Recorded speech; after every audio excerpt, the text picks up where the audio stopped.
नमस्कार दोस्तों।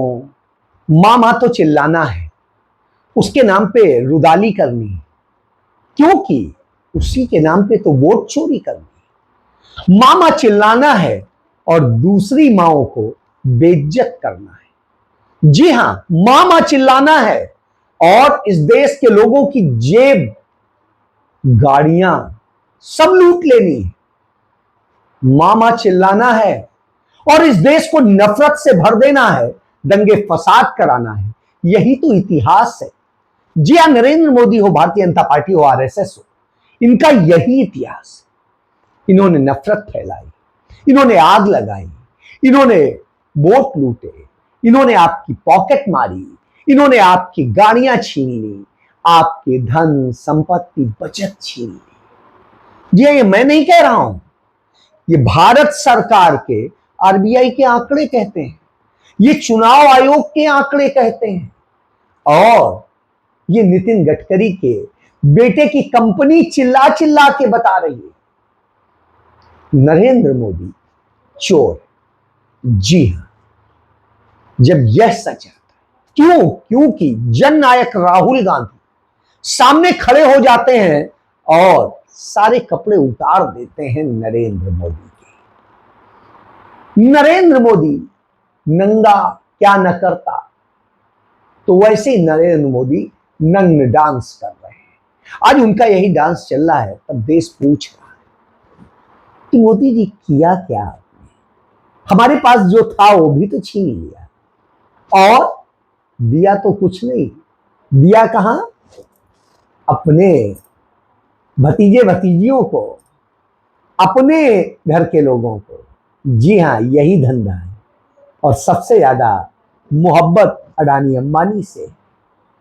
तो साहब, यही तो वजह है कि इनके यहां पुरुष भी मां बन जाते हैं।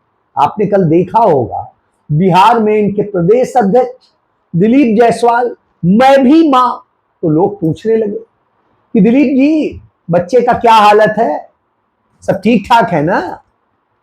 जी हां, क्योंकि दिलीप जायसवाल नरेंद्र मोदी के चक्कर में मां बन गए। यही होता है, आरएसएस ही, नरेंद्र मोदी और बीजेपी ही ये विशेष काम कर सकते हैं कि पुरुष भी मां बन जाए। जी हां, चलिए आगे बढ़ते हैं। सबसे पहले बात कर लेते हैं नरेंद्र मोदी के भतीजे की। वही भतीजा जो नितिन गडकरी, जिसको लेके तमाम लिबरल और समाजवादी क्या कहते हैं, नितिन गडकरी तो ठीक, वही नितिन गडकरी असल में आस्तीन का सांप है। वो जब महाराष्ट्र में मिनिस्टर था, उस समय सबसे भ्रष्ट मिनिस्टर्स में से था, और मीठा मीठा बोल के गप गप खा जाता था। केंद्र में आया तो केंद्र में आने के बाद में वही किया, सड़क परिवहन मंत्री और शिपिंग मिनिस्टर दोनों में रहते हुए देखिए, सारे पोर्ट किसको दे दिए? अडानी को, नरेंद्र मोदी के चहेते को। और सारी सड़कों में लूट शुरू कर दी। जहां डॉक्टर मनमोहन सिंह की कार्यकाल में 3,500 करोड़ रुपए से कम टोल पड़ता था, वहां आज करीब 75,000 करोड़ रुपए का कर्ज जो है आपको टोल देना पड़ रहा है। 75,000 करोड़।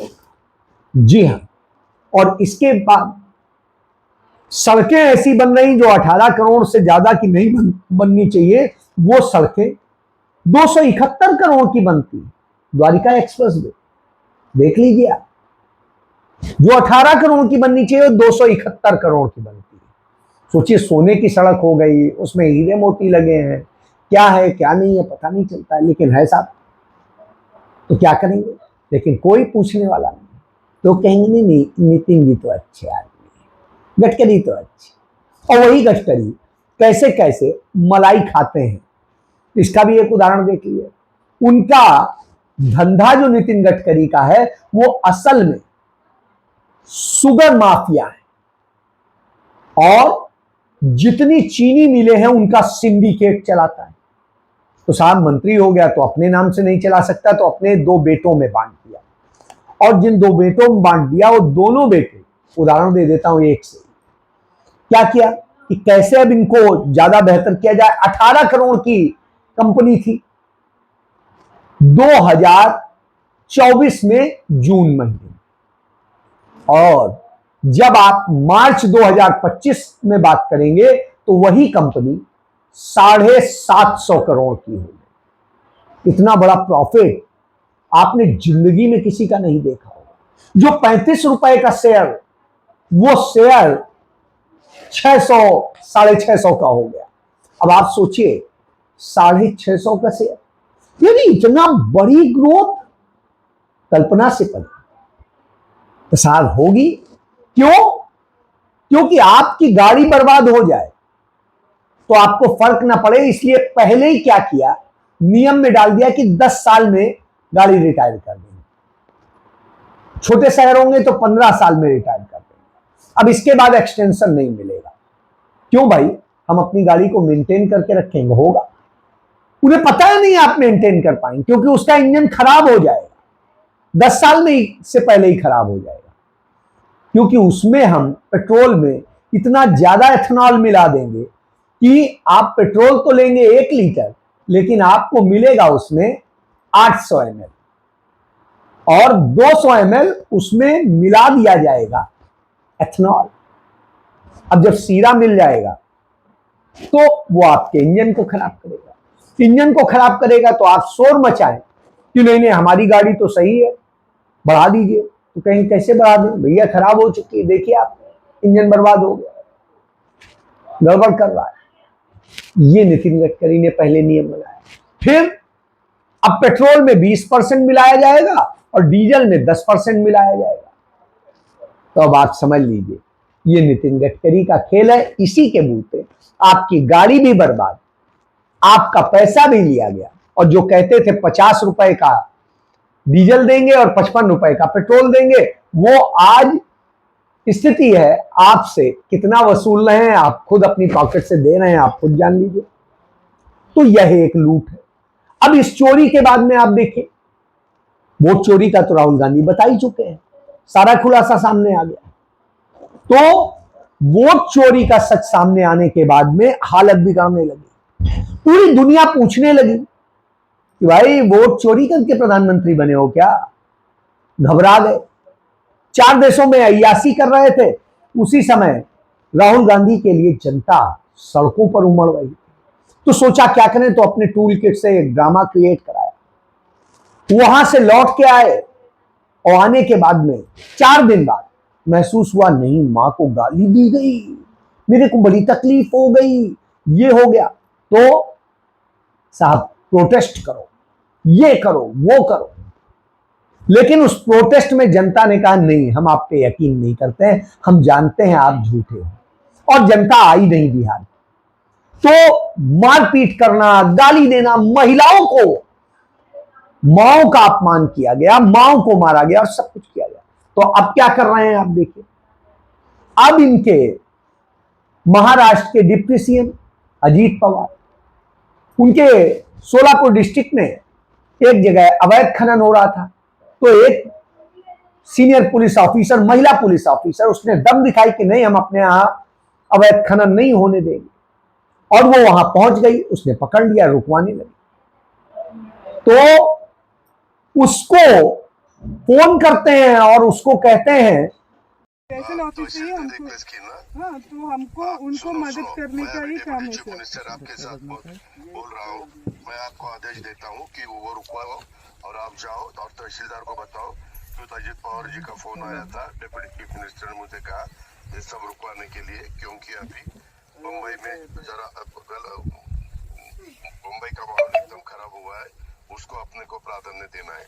मेरा नाम बताओ उनको सर। वो मुझे आप एक काम कीजिए, आप मुझे मेरे फोन में मतलब डायरेक्ट कॉल कीजिए ना। 1 मिनट, मैं तेरे ऊपर एक्शन लूंगा। अभी मैं खुद आपके साथ बोल रहा हूँ कि आप मुझे डायरेक्ट कॉल बताती हो। सर मुझे कैसे पता है आप सर समझ रही है सर, जो आप बोल रही है समझ रही है, पर मुझे सुनो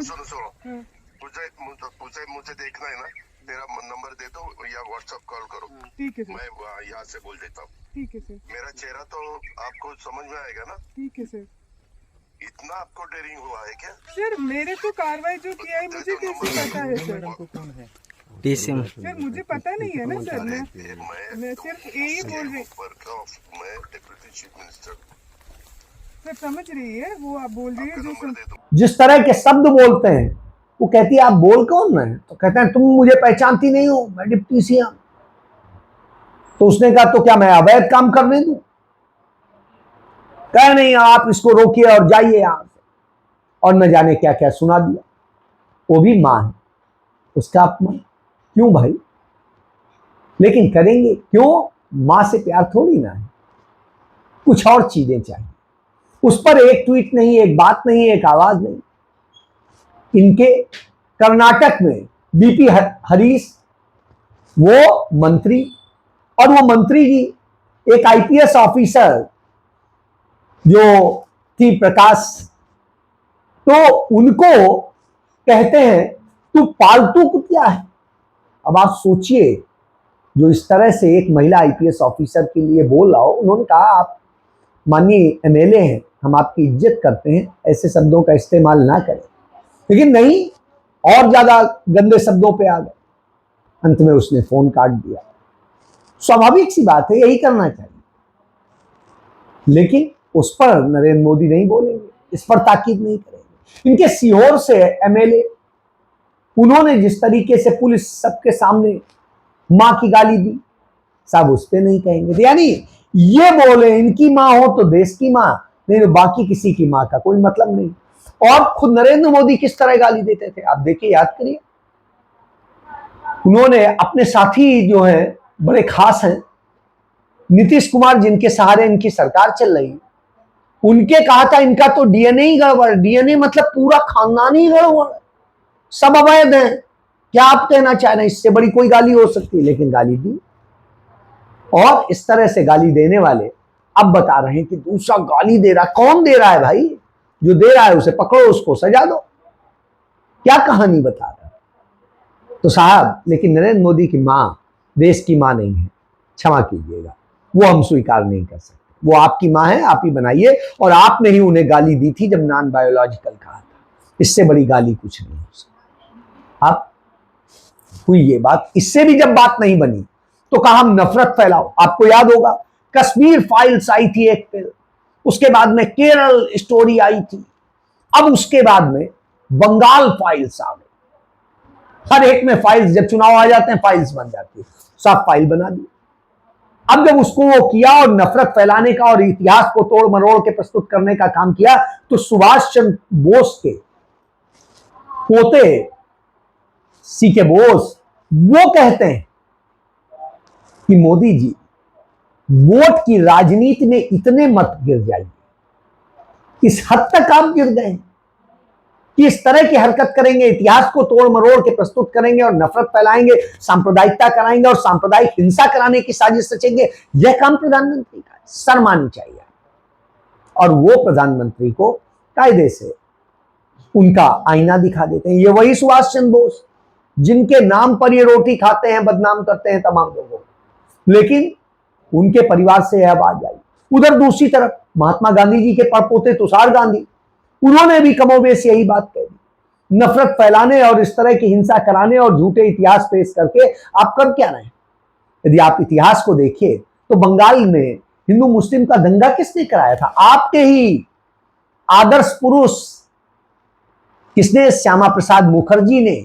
वही श्यामा प्रसाद मुखर्जी जो डिप्टी सीएम था, वित्त मंत्री भी था, किसकी सरकार में? मुस्लिम लीग की सरकार।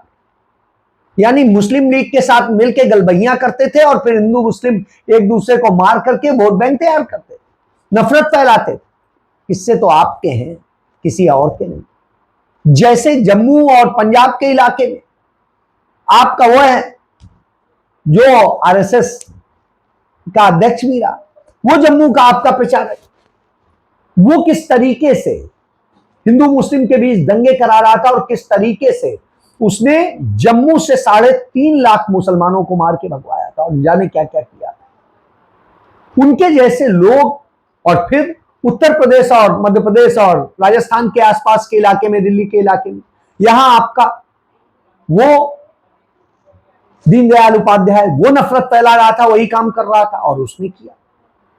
तो ये सब खेल करके आप कोई अपना ही इतिहास खुलवा लेते हैं कि आप ही दंगाई हैं, आप ही नफरत फैलाने वाले हैं, आप ही देश को बांटने वाले हैं और आपने ही इस देश को बर्बाद किया। तब उत्तर प्रदेश में एक ईमानदार आईपीएस ऑफिसर अमिताभ ठाकुर एक केस कोर्ट में रजिस्टर कराते हैं, क्योंकि पुलिस तो आपकी दर्ज नहीं करती, क्योंकि गोदी मीडिया में जो बैठे हैं वो तो आपके कुछ हैं, और कितने खास हैं इसको मुझे बताने की जरूरत नहीं। तो आपकी खास जो है अंजना ओम कश्यप, उसने किस तरह से नफरत फैलाई थी और प्रोग्राम किया था तब जब भारत की आजादी का जश्न मन रहा था कि अरे मुसलमानों को चला जाना चाहिए था पाकिस्तान, तो ये नहीं होता वो नहीं होता, और उसमें जो आंकड़े बता रहे थे और जिस तरह से नफरत फैला रहे थे उन्होंने उस पर केस किया।